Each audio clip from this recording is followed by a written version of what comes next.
Hello everyone and welcome to another video of Legendary Game of Heroes. Today I'm going to be using the Year of the Dragon Commander event to talk about the Commander event and how you play it, what rewards you can get from it, and just a couple small tips and tricks on how to do really well during these. I will be talking about Commander events as how they stand in February of 2024. And the reason why I say that is Commander events have gone through a lot of changes since the game was first released. When Commander event was very first released, it was pretty much an over-glorified campaign in how it ran. What you would actually do looked pretty much the same as the regular campaign, just that you got event points instead. And now it's just a very different beast. It's evolved a lot since then. But starting off with an overview, Commander event is one of two events that are central to the game, the other one being Slayer event. They do rotate weekly, so right now we have a Commander event, next week will be a Slayer, and so on and so forth. Unlike Slayer event, there are two different things to do within Commander events. The first is the Crusade. This is more of a solo player type activity. You do missions which involve various waves of bosses and regular cards. You get things such as solo bosses, guild bosses, keys for more crusades and guild bosses, ultimate bosses, and just a lot of other goodies. Most of the time spent will probably be in the Crusade section. In a minute I'll actually show you how to unlock a lot of these region locked. It's pretty simple and easy. And of course, the higher the difficulty, the more points you get, but be warned, the higher the difficulty, the harder it will be. And now, this is the other section, which is called Guild Bosses. It's pretty straightforward. These are all the guild bosses that your guild has. As you can see, my guild's already gone pretty good with what they're starting off with. I don't want to hit that right now.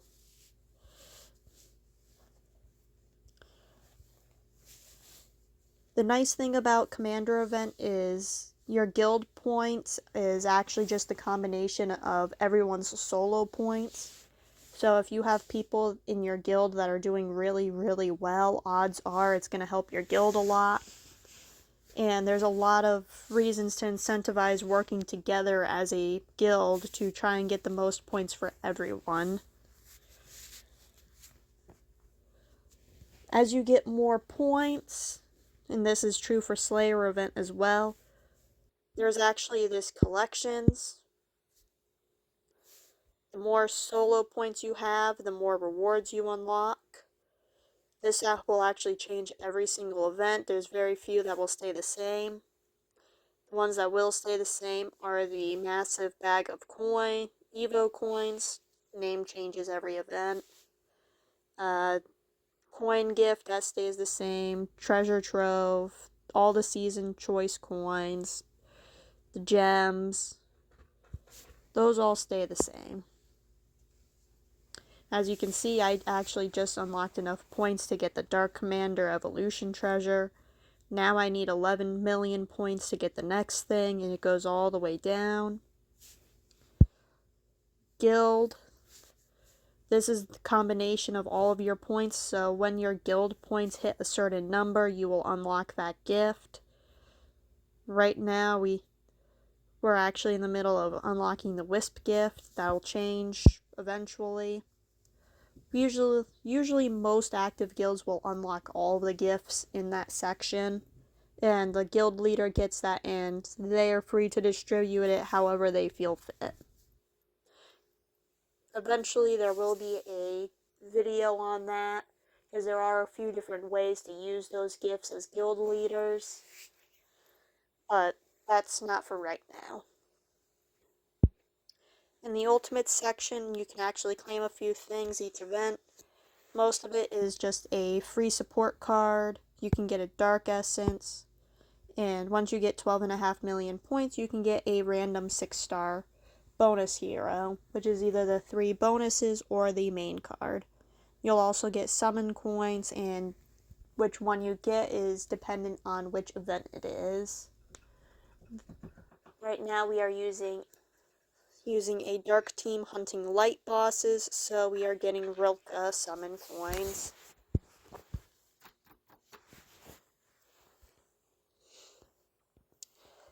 Guild bosses work pretty much the same as they do in Slayer event. You get 20 seconds to hit them. The big difference is that guild bosses in commander events attack every turn, whereas Slayer event bosses, they attack every other turn. That's just something to keep in mind. If you're running a glass cannon team, you will be taking a lot more damage if you cannot negate it or kill the boss in one turn.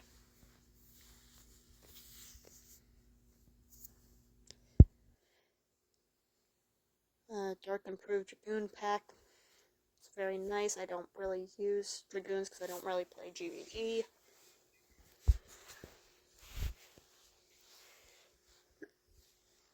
In this Crusade section, every single one of these chests represent a difficulty.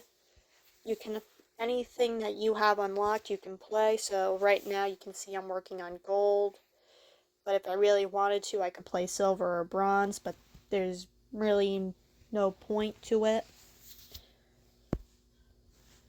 You'll notice that right now I actually have the platinum unlocked right now, and when you look at the requirements, complete gold level 5 to unlock.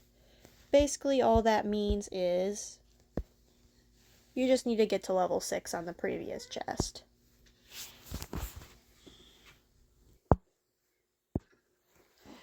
You can tell I'm not running a dark team. I didn't go after this deck.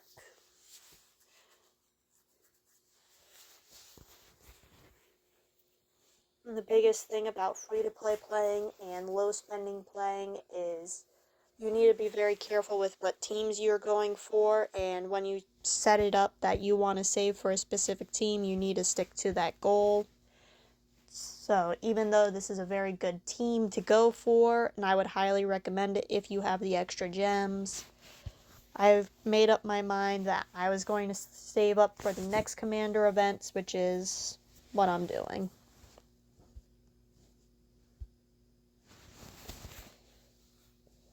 So when you see bosses like this, you can actually click on the little chest icon right above their health bar. This will actually tell you what they give you. In this case, the Sphinx gives you a solo boss. So when you kill that boss and you actually beat the level, you'll actually get whatever they give you. Beat this real fast. Guild mate, continue. So now that I beat level 5 and I'm on level 6, you can see that I now have platinum unlocked. It will start you on level 1 the next time that you do platinum. Same thing for if you unlock ruby, that will start at level 1, diamond, level 1, beryllium, so on and so forth. Solo bosses. This is actually probably the best way to tell what chest you should be playing on, because when you battle it, I'd recommend only doing one key. You'll see that the boss's health is about 8 billion. Just use these.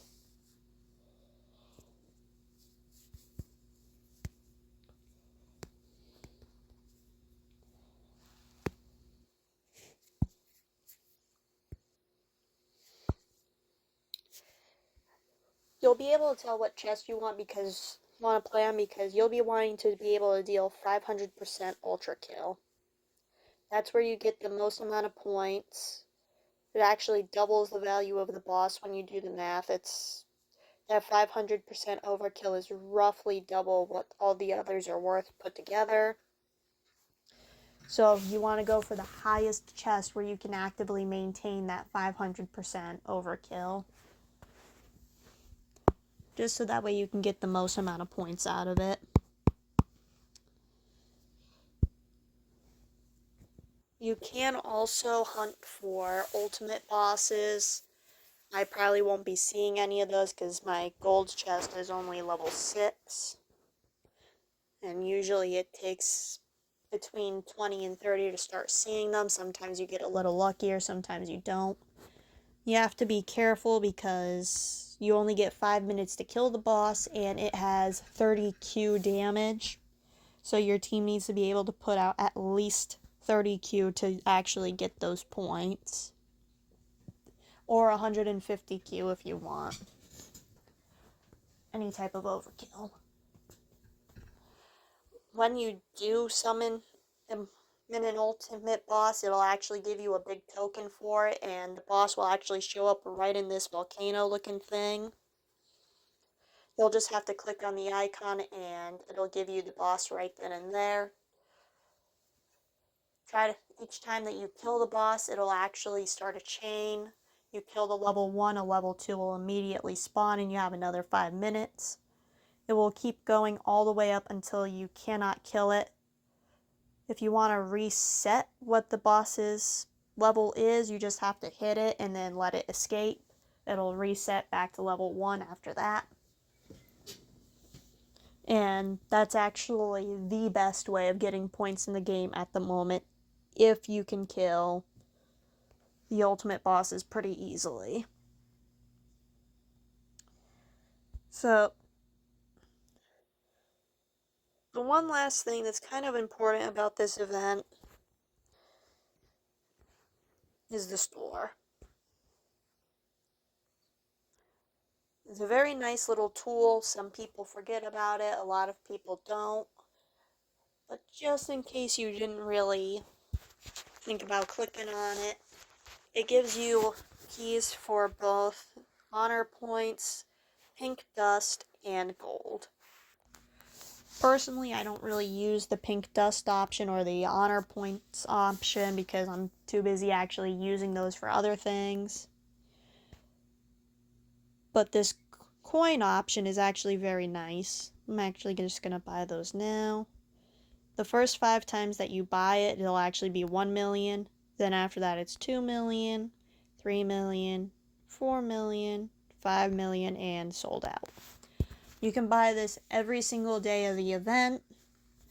So right now it's sold out, but it'll restock at when the game resets at the end of the day.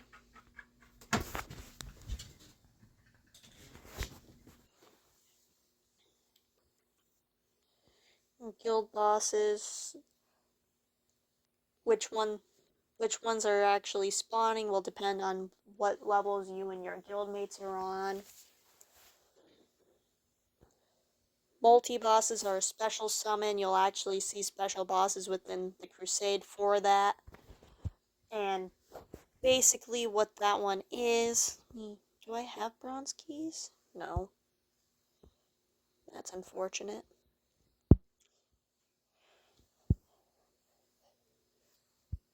So in order to beat multi-bosses is essentially you'll see 5 different bosses. Each team you use to fight that boss will actually become fatigued when that boss dies. So if I used, say, my Fire Commander team to magically kill this boss, I will be unable to use this team for these 4 other bosses. So I would have to use my Fire Commander, then my Light Slayer, then my Earth Commander, Dark Slayer, etc., etc., hitting 5 different teams for 5 different bosses. Which sounds very easy on a bronze boss where the total health is 108 million. It's quite scary when you get to something like... What's my scariest boss right now? Is it that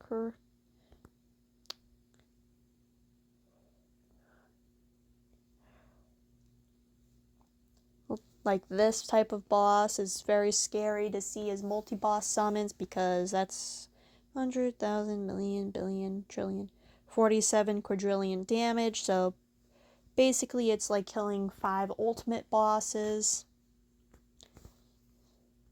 which depending on how your teams are set up will be very, very difficult for you.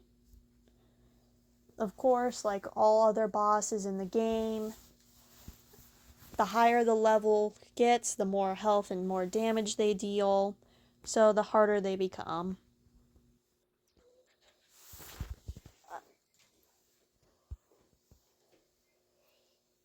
Other than that, that's pretty much the entirety of the Crusade event. A couple nice tips for it would be always set your main leader card, your very first card in your deck, to some form of commander card that matches the right affinity. So in this case, you would want to put a dark commander card up. I would just recommend putting up the best thing that you get from the vault. In my case, it's just the free support card that we got that I evolved up to 6-star. If you have a UR, an ultra rare, or a MC master card, or better yet, the ultra form, the UF, you could put that there. The reason why you want to put that there is, one, it makes you look like you're active. It makes you look like you're actually caring about the event, keeping up with it.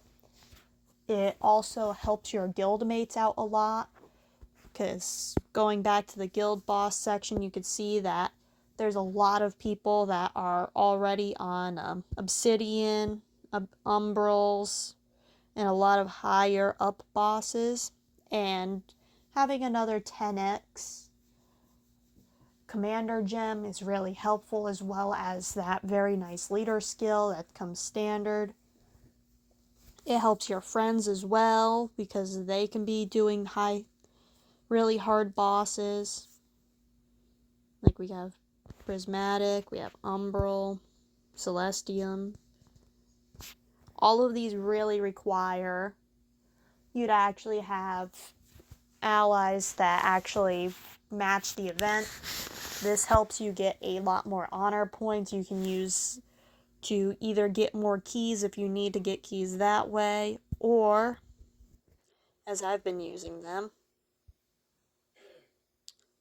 honor XP packs, which give you a lot of free potions, free stamina to help you get other materials. And on occasion, you actually get 3-star cards from that as well that you can sell. You can get those from the Honor XP pack as well.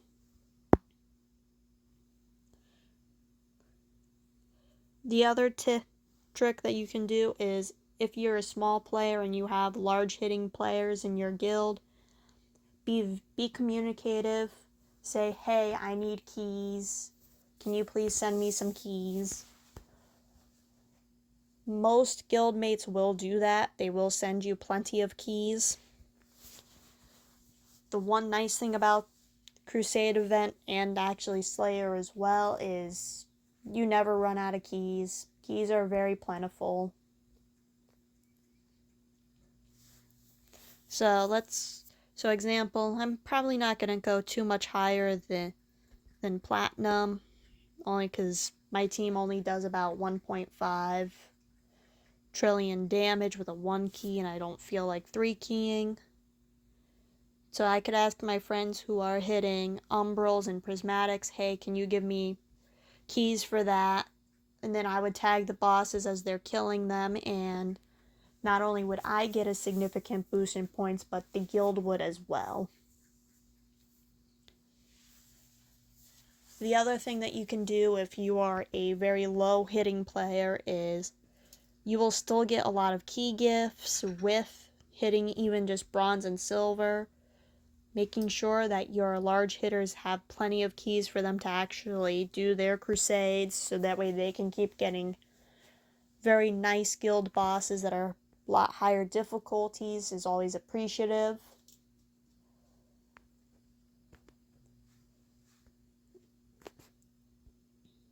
You want to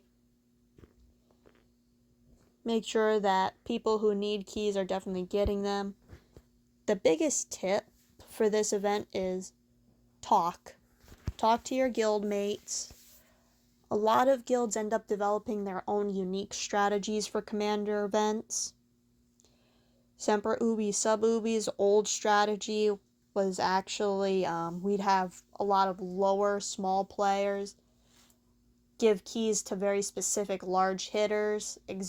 Example was one time I was a small hitter and the guild leader at the time, Hydro, was a large hitter, so I would be giving him keys. But just generally just talk to your guild on that. Sometimes I've seen many strategies with Crusade. Most of them do involve smaller players helping larger ones with keys. I've seen some actually treat their guild bosses almost like a frenzy, where at specific times of the day, large hitters will make sure everyone has plenty of keys and they will kill off all of their guild bosses.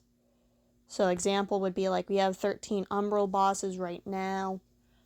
If the heavy hitters wanted to, they could make sure everyone had enough keys for those 13 bosses and they would just kill them all off almost like a frenzy.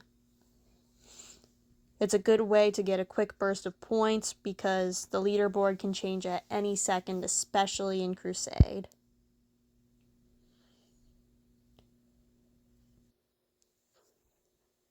That pretty much covers everything about Crusade. I mean, the only other general tip would be one that I've already mentioned, which is applicable to Slayer as well, which is just holding off starting the event until you're ready to actually play it. The reason why you might want to hold off on starting the event is it will give you a much lower group. So you can see I actually held off the event until about 20 minutes ago, 30 minutes ago. And instead of being in groups 1 through 3, which are the most competitive, I'm actually in group 8, which is a lot more kind of casual, slower. I'm less likely to be demoted. It makes it much more casual. You can actually do the same thing with your guilds as well. It's a lot harder to do with your guilds because obviously if anyone starts playing, then you automatically get added to the guild leaderboard. It takes a lot of communication to run that strategy. But overall, that's Crusade event. Remember to always just put the event hero up that you can, even if it's just a support card. The best that you can do is always better than nothing at all. Be communicative with your guild. We do have a guild chat for a reason. There's a lot of people that also run Discord channels and line groups. So ask your guild if you have any of those. If you're not entirely sure, then yeah, just ask them. And most importantly, have fun. Play only for 20-30 minutes at a time until you know what your limit is. Commander events are actually my favorite event of the game. So it takes me about an hour of gameplay before I need a break. Just learn what your limits are and have a lot of fun. I hope you all enjoyed this video. There should hopefully be more videos coming, probably regarding the next Slayer event next week. Of course, going over the deck for it, whatever that might be. And just some general Slayer tricks. There's a lot more kind of cool strategies for Slayer than there are Commander event. Mostly just due to the nature of Slayer event. But I will see you all next time, and have a good one, and stay legendary.